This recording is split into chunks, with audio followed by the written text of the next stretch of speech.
On connaît tous ce réflexe, pas vrai? Quand quelque chose nous gêne, hop, on tousse. C'est naturel. Mais que se passe-t-il quand ce mécanisme, finalement si simple, ne suffit plus? Il existe des techniques assez surprenantes, de véritables stratégies respiratoires qui ont été conçues pour prendre le relais, là où la toux, elle, échoue. Pour des millions de personnes qui vivent avec une maladie respiratoire, cette question, c'est leur quotidien. Et la réponse, ce n'est pas forcément un médicament, mais plutôt un ensemble de gestes très précis, une sorte de mécanique respiratoire assistée qui va réussir là où la force brute d'une toux, ne peut plus rien faire. Pour se pencher sur ce sujet, on va s'appuyer sur une analyse très fouillée qui a été publiée dans la Revue des maladies respiratoires. C'est un peu notre feuille de route pour décrypter de façon vraiment rigoureuse ces techniques manuelles de désencombrement. Alors, avant de sauter sur les solutions, il faut d'abord bien comprendre le cœur du problème. Pourquoi est-ce que ce mécanisme si puissant, la toux, devient parfois complètement inefficace? La réponse, en fait, elle se cache dans un phénomène physiologique assez particulier. Et le voilà, notre principal ennemi, la CDPVA, ou compression dynamique des voies aériennes. Pour faire simple, imaginez que les plus petits conduits de nos poumons, au lieu de servir de sortie pour le mucus, ils s'écrasent sur eux-mêmes sous la pression de la toux. Le résultat, le mucus se retrouve piégé, sans aucune issue. L'image la plus parlante, c'est celle de la paille en papier. Si on essaie de boire avec trop de force, trop vite, la paille s'aplatit et plus rien ne passe. C'est exactement ce qui arrive aux petites bronches lors d'une toux un peu trop forcée chez certains patients. Face à cet effet de paille écrasée, les kinésithérapeutes ne sont évidemment pas restés les bras croisés. Ils sont mis au point des stratégies vraiment ingénieuses pour déjouer ce piège. Allez, découvrons ensemble 3 des plus importantes. La première s'appelle ELTGOL. Bon, derrière cet acronyme un peu barbare se cache une idée toute simple et franchement brillante. L'expiration lente totale, glotte ouverte en décubitus latéral. Mais pas de panique, le principe est bien plus simple que son nom. En fait, toute l'astuce de cette méthode repose sur un principe physique fondamental, la gravité. On allonge la personne sur le côté, de façon à ce que le poumon à traiter se retrouve en bas. Ensuite, on demande une expiration très lente, très profonde, qui est guidée par le kiné. Et ça permet de tirer les sécrétions vers la sortie, sans provoquer le fameux effondrement des petites bronches. Ce graphique qui nous montre précisément la mécanique en jeu. Regardez bien la courbe. L'expiration n'est pas du tout rapide et courte comme une toux. Non, elle est lente, profonde. Elle va chercher très loin dans ce qu'on appelle le volume de réserve. C'est cette descente contrôlée qui déloge le mucus sans déclencher l'effondrement. La deuxième grande technique change complètement de philosophie, c'est le drainage autogène. Ici, plus besoin d'un thérapeute pour guider chaque geste. C'est la personne elle-même qui devient maître de sa respiration pour se désencombrer. Le drainage autogène, c'est un peu une opération de nettoyage en 3 étapes. D'abord, on décolle. Ce sont des respirations calmes, à faible volume, pour commencer à mobiliser le mucus tout au fond.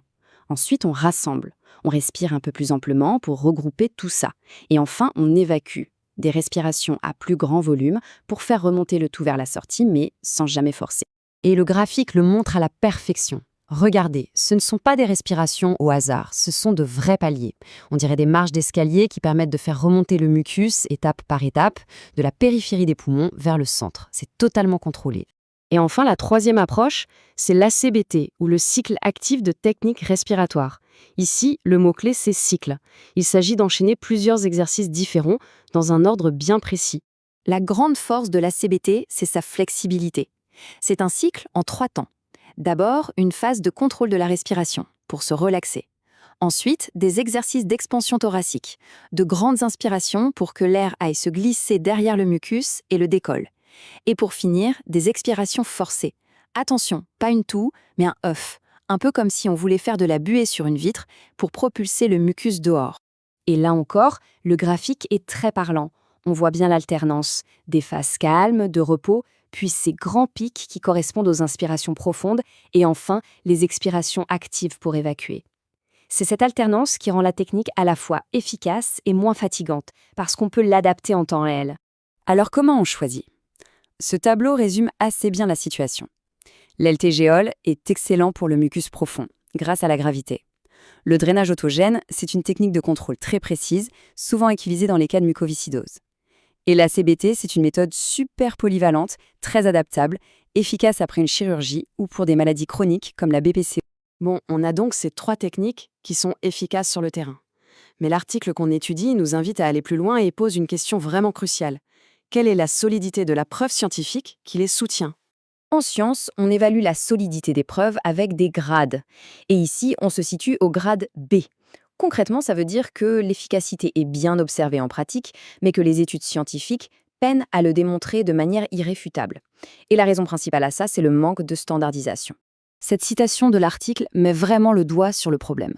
Si, dans une étude, un thérapeute applique une technique d'une certaine manière, et que dans une autre étude, un autre thérapeute le fait un peu différemment, comment voulez-vous comparer les résultats? C'est juste impossible. On ne sait plus si c'est la technique en elle-même qui est efficace ou la manière précise dont elle a été appliquée. Et c'est là tout l'enjeu de l'article.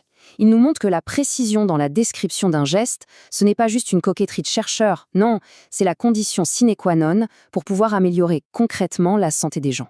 Le cheminement, au final, il est très logique. Tout part d'une description précise, comme les graphiques qu'on a vus. Cette précision, elle permet de standardiser la recherche. Une recherche qui est standardisée mène à une validation beaucoup plus solide des traitements. Et des traitements bien validés aboutissent à de meilleurs soins pour les patients. C'est un vrai cercle vertueux et tout commence par la précision du geste. Finalement, cette quête de précision en kiné-respi nous ouvre à une question bien plus vaste. Au-delà des poumons, pensez à tous ces gestes de soins, en chirurgie, en rééducation, en ostéopathie. Dans combien de ces domaines est-ce qu'une description plus rigoureuse des pratiques pourrait, demain, révolutionner les traitements et améliorer des vies? La question reste ouverte.